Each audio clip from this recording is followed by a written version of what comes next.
Busy little day here. How you doing?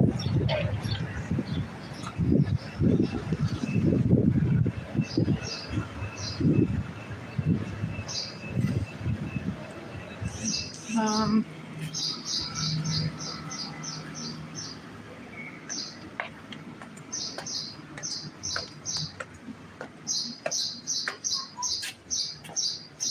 yeah.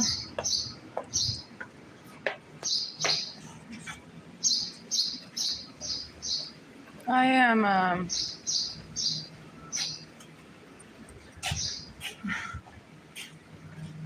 a little,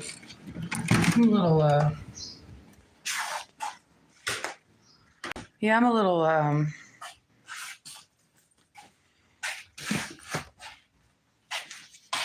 a little fucked up. Yep, just a little bit. I'm a little fucked up.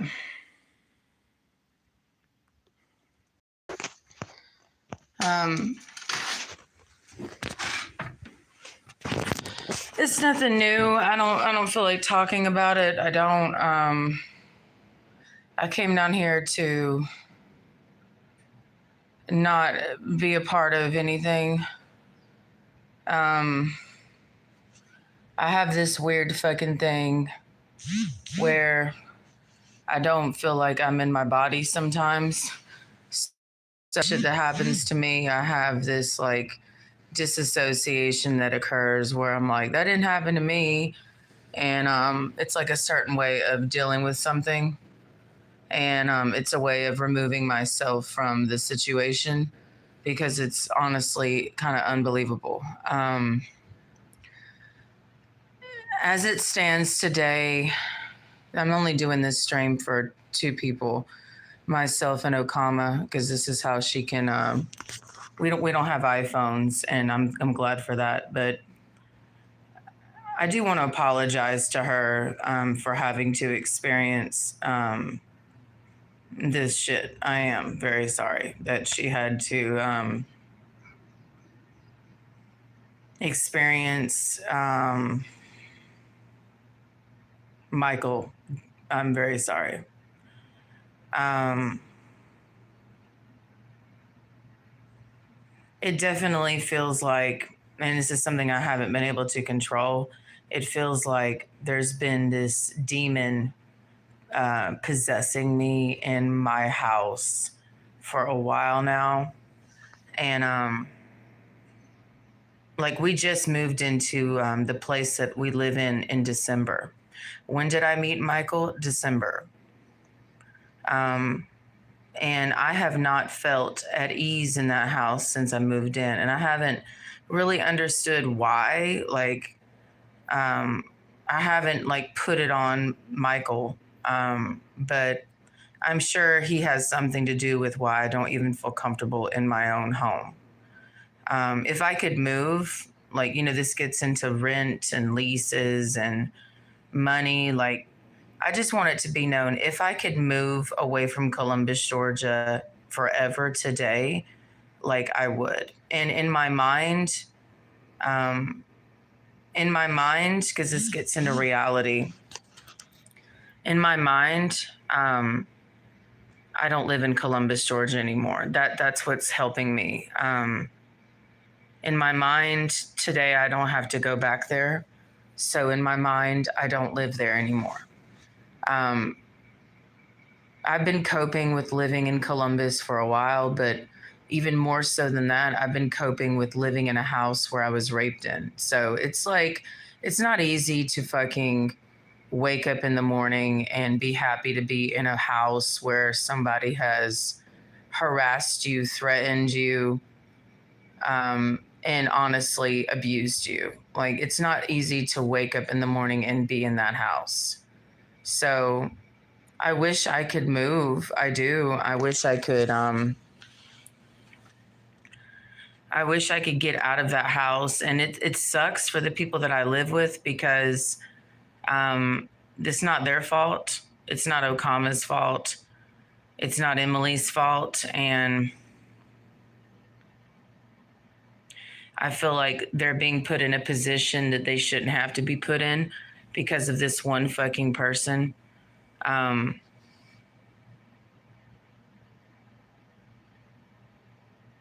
and there's really nothing that I'm like, what do I need to do to feel better? A part of me feels like the best thing that I could do is I go away for a very long time. Um, like, I wish I could, but it's like I'm being put in a position that I don't want to be in, um, because what's going to make this go away is really where I'm at. Like, um, I'm not playing any games with anybody. I'm not angry anymore.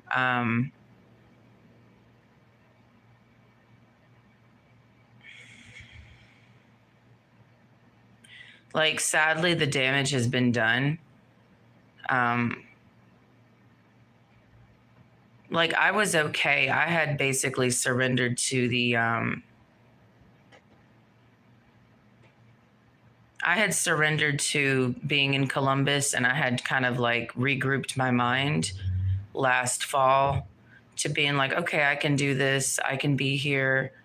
We're moving to a new place, a new house, because where we had been living was, like, honestly pretty traumatic on Broadway where we were living. So I was excited about the new house that we were moving into.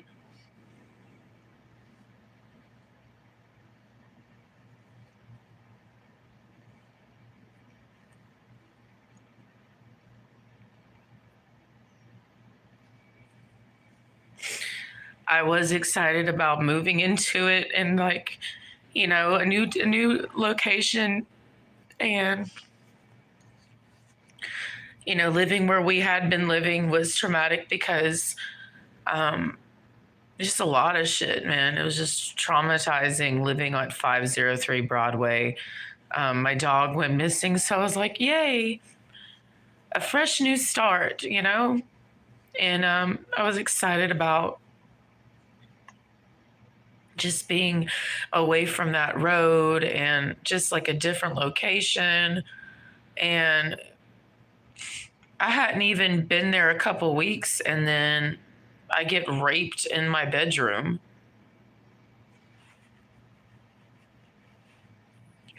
And I resent myself for that.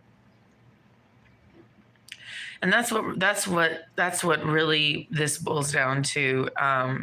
This isn't about Michael for me anymore, because honestly, the damage is already done. I mean, I'm just pretty much destroyed in a certain way.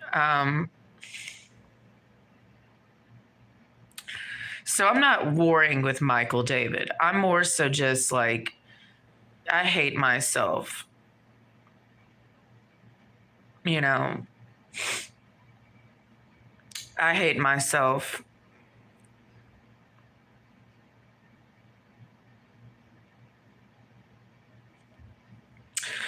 You know, you go out to saloon on a whatever night it was, and you have no intention on meeting anybody. I hate myself. Like, I hate myself for getting drunk.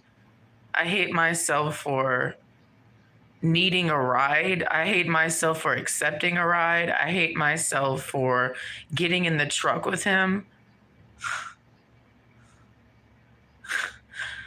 I hate myself for sitting in his truck and listening to him talk.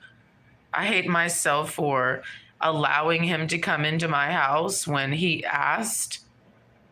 I wasn't the one who invited him in. He was the one who was like, "Can I come in? Can I come in?" I hate myself for walking upstairs and he's behind me. I hate myself for getting undressed and he's getting undressed. And I'm like, I don't want to have sex with you. And I hate myself for laying down because I'm shit faced and he's standing over me with his dick hard. And, you know, like, we're going to have sex. And I hate myself for letting him rape me. I did. I let him rape me.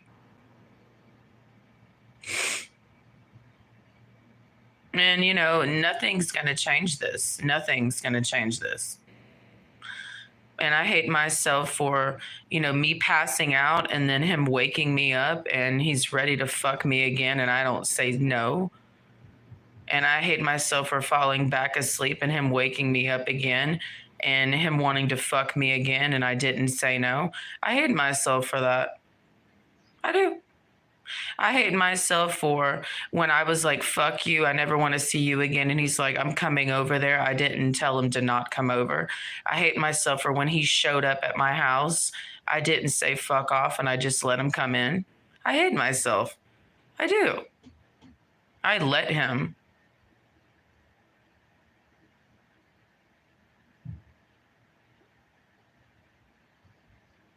So if anybody needs to, like, just come for me. Don't come for him. It's my fault.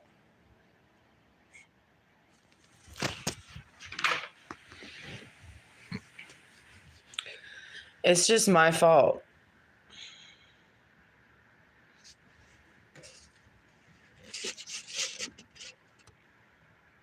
You know, it's no different than when I was raped, like in 2009.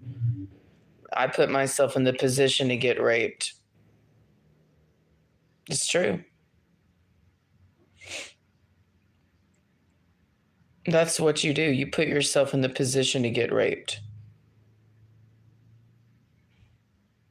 Doesn't matter if that person goes to jail for rape or if he gets drawn and quartered or shot. It's not going to erase the feeling that they gave you. Them dying, it won't erase it. No, because the damage is already done.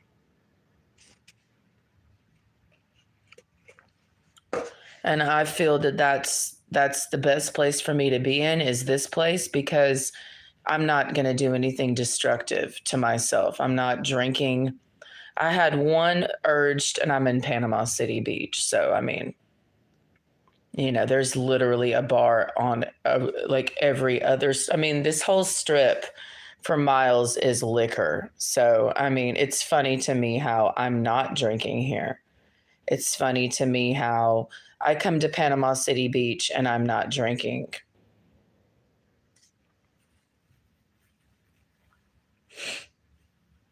It's funny to me.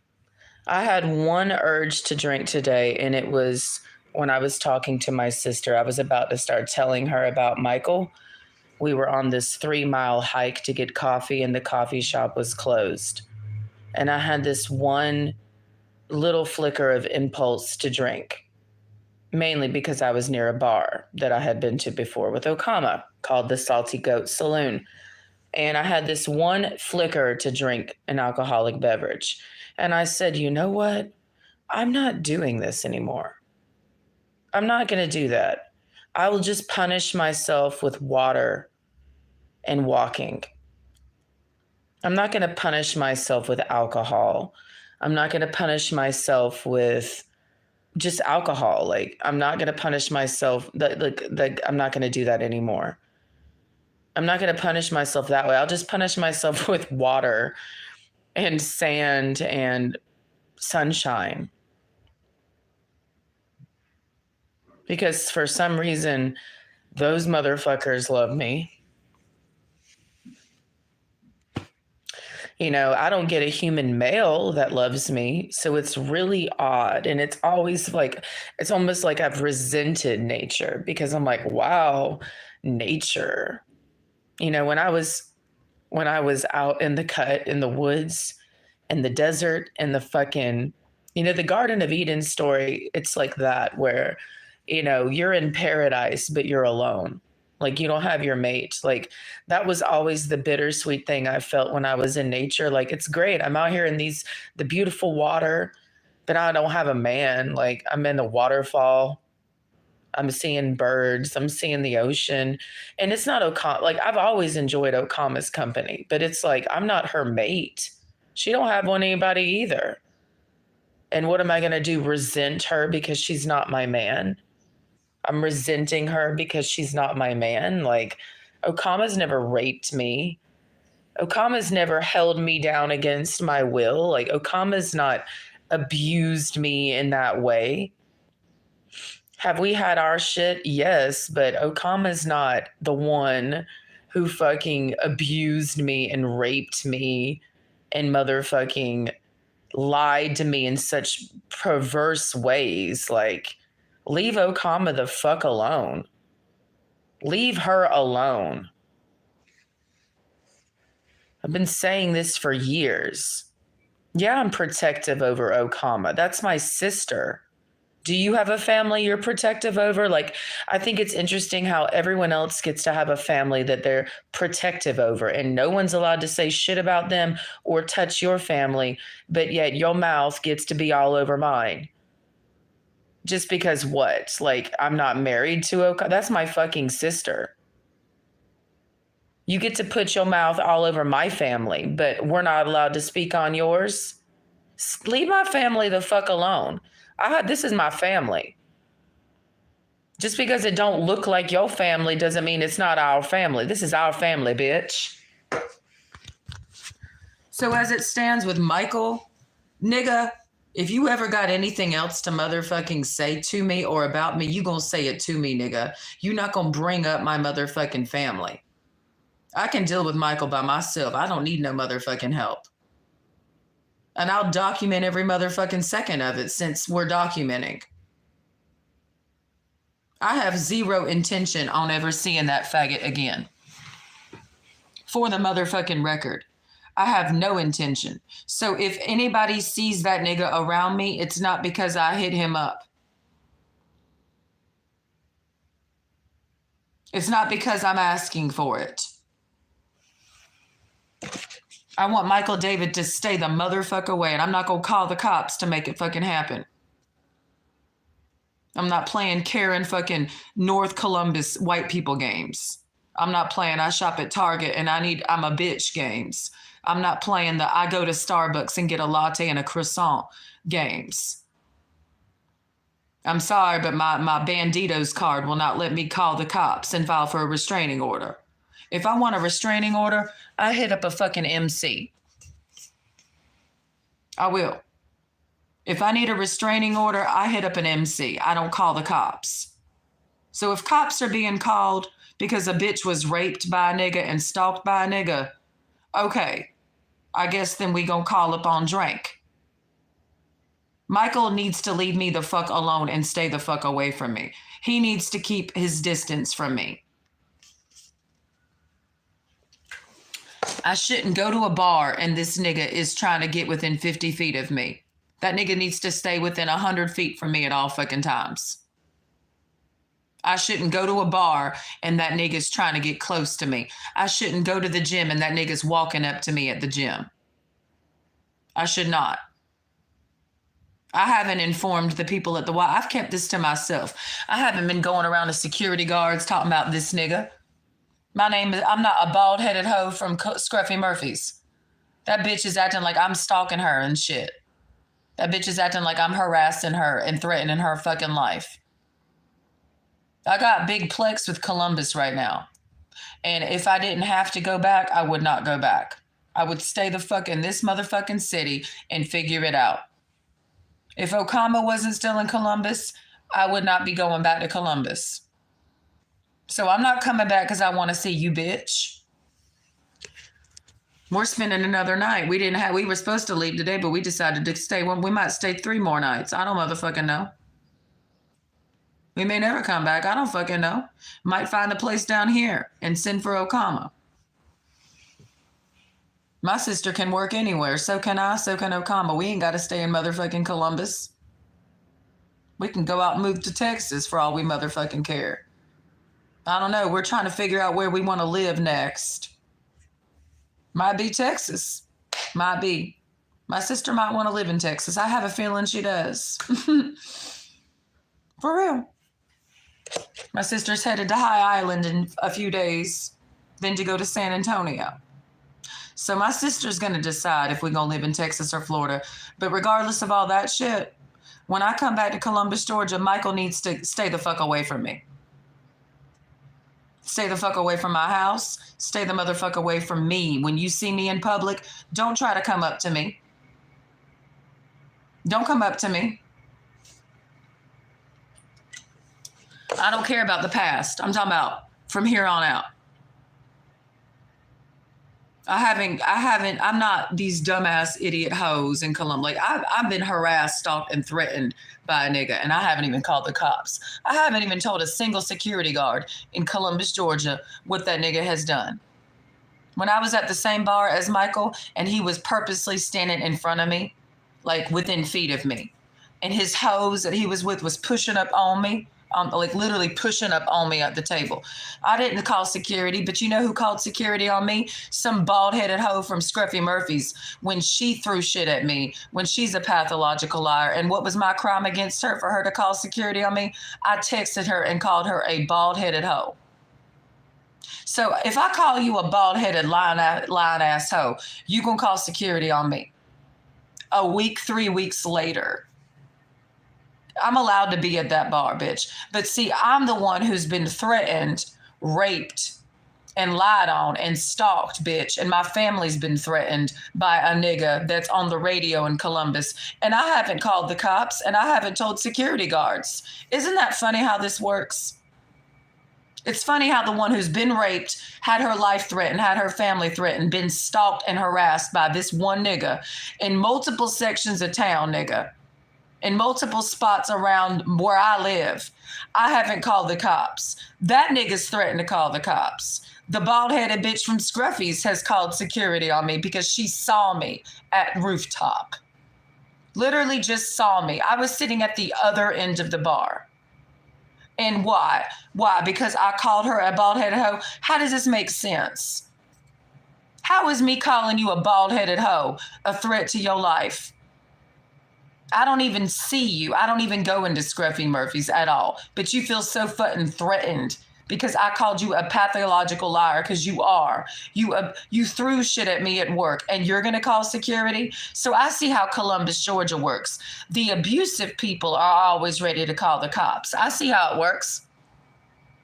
The rapists call the cops on the people they rape. The abusive people threaten the people that they abuse. I see how it works in Columbus. The abusive people call security on the people they're abusive to. So if you're just being abused in Columbus, Georgia, you don't have any way out. If you've been raped in Columbus, Georgia, you just got to take that fucking L. If you've been raped, stalked, harassed, your life threatened in Columbus, Georgia, you got to take that L. Because you know who's running the show? The abusers. Okay? So the best thing that you could do is just get the fuck out of town. And believe me, I'm trying. I mean, if Columbus, Georgia would like to help a nigga out, I mean, I'm ready to leave right now. Maybe Michael, you know, all those promises he made me of. I mean, I didn't ask for this shit. He just sits there telling me stuff like, I'm going to take you to Egypt and I'm going to buy you a truck and I want you with me on the road. I want to take you with me to shows. This is what this nigga said to me. Well, maybe he can give me a lump sum so I can get the fuck out of town and never see your bitch. Like, pay me then. Pay me to leave, Michael.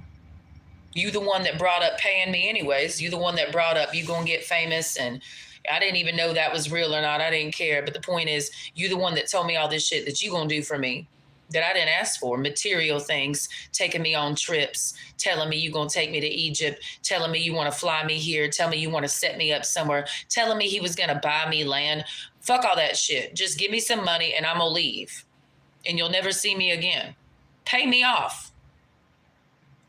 Isn't that what rich celebrities do when they abuse somebody and they want them to go hush money? Then give me that hush money. I will leave gladly and never think or speak of you the motherfucker again. For real. Give me the hush money then. I will leave.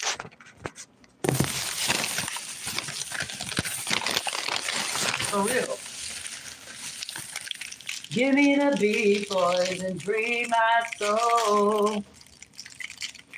No, it's not over with Michael David because I have to be on guard at all points in time in Columbus because of that nigga. It's not like a bitch can just move on. As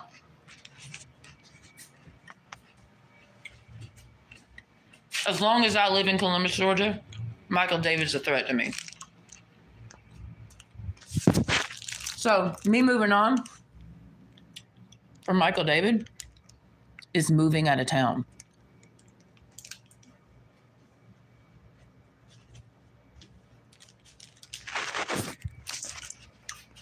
I'm trying to fuck around and meet a nigga with a Harley while I'm down here, which is not hard. All I gotta do is go to a certain bar. I'm gonna meet all the niggas. Be like, I need y'all to do something for me, bro.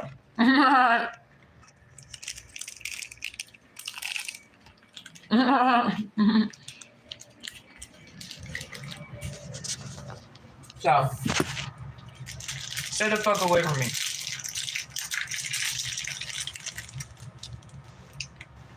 Stay the fuck away from me.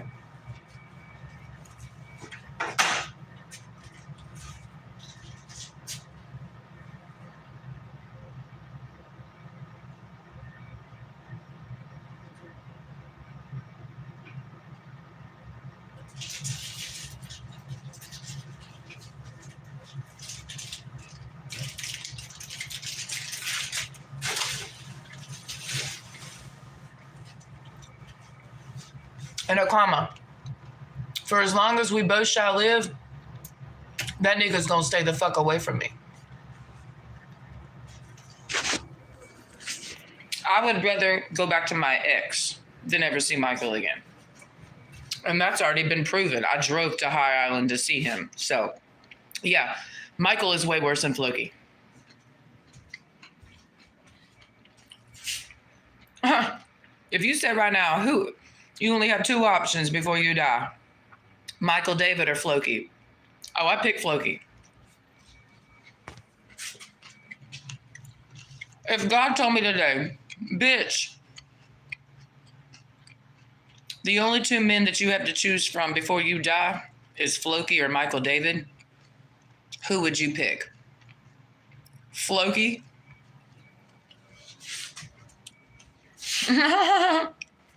Floki? Who the fuck is Michael David? Floki? I got Floki tatted on my body, bro.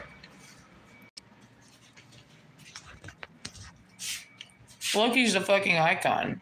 That F is for Floki. Floki. Been Floki for a long time. Floki, Floki, Floki.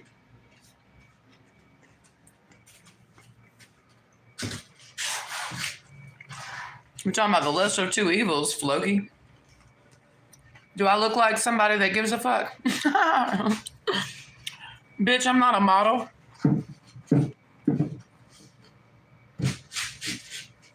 I'm not a model.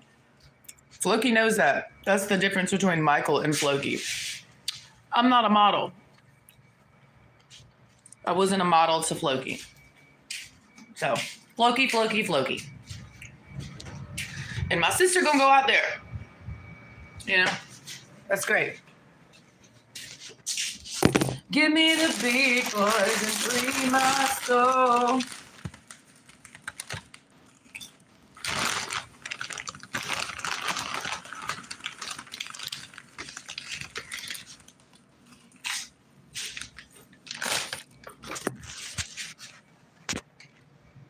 I mean, on some real shit.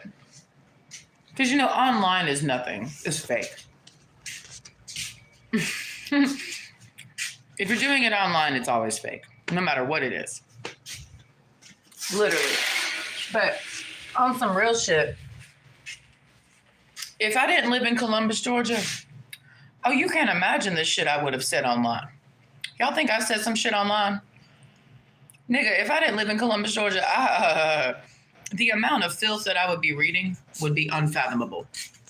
But I'm like, well, I got to keep it cute because I still live here, and you know, got to be careful what you say when you live here. But bitch, if I was living in somewhere else, I'd be listing so many names and so many crimes.